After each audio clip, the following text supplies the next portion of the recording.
Hey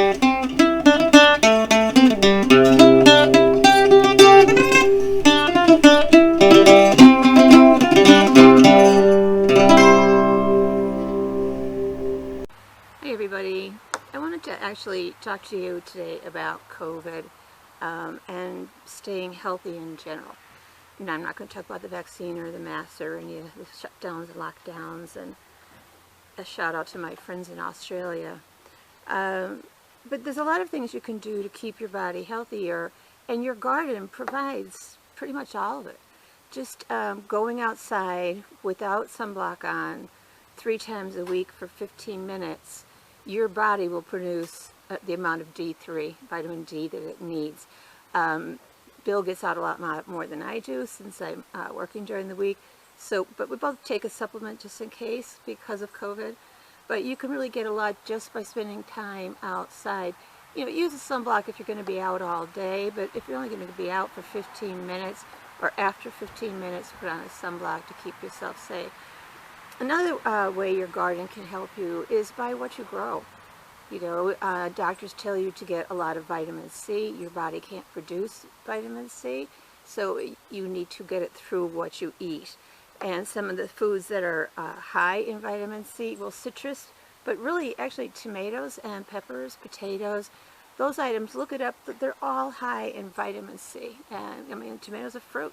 Growing fruit, you're growing strawberries, you're growing whatever in your garden, you get a lot from there. Vitamin C is found obviously in citrus, but it's also found in fruits, berries, potatoes, tomatoes, as I said, peppers, cabbage, Brussels sprouts, broccoli, spinach. The spinach has seen better days, but it will be compost today. It was not fresh enough for my smoothie.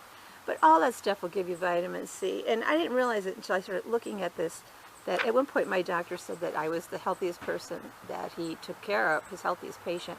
And I think it's because I'm getting all the stuff that they're recommending. You would think being vegetarian, oh, you don't get enough, but yeah, actually you do. The other thing they recommend is magnesium. So they're looking at vitamin C, vitamin D. Bill just mentioned zinc to me, which I don't know much about. I think you have to take it as a supplement, but I will look into it, or you can look into it.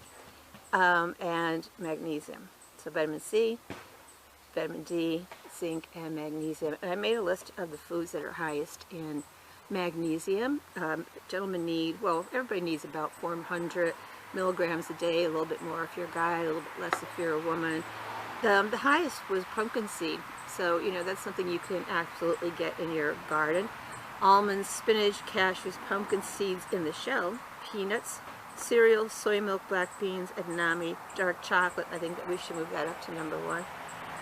Peanut butter, whole wheat bread, avocado, and the list goes on. And every morning I start my day with half a whole wheat bread sandwich with peanut butter on it and a glass of almond milk. And then when I get to work, usually around 10 o'clock, I'll take a break. I'll have a smoothie that's made out of almond milk, avocado usually, spinach, and then I'll put in some berries or a banana. So I mean, this is pretty simple. You eat healthy, you stay healthy. Your body is ready to handle even the flu, any influenza. You're better able to fight it off. So look into supplementing your diet, especially in the winter. Supplement with D vitamins so that, because you're not going to get it from the sunshine. And try to eat as healthy as possible. All of you watching this, you're probably gardeners, so you probably are growing all of this stuff. Mention black beans. Here's black beans right there. This is our protein source right here for us.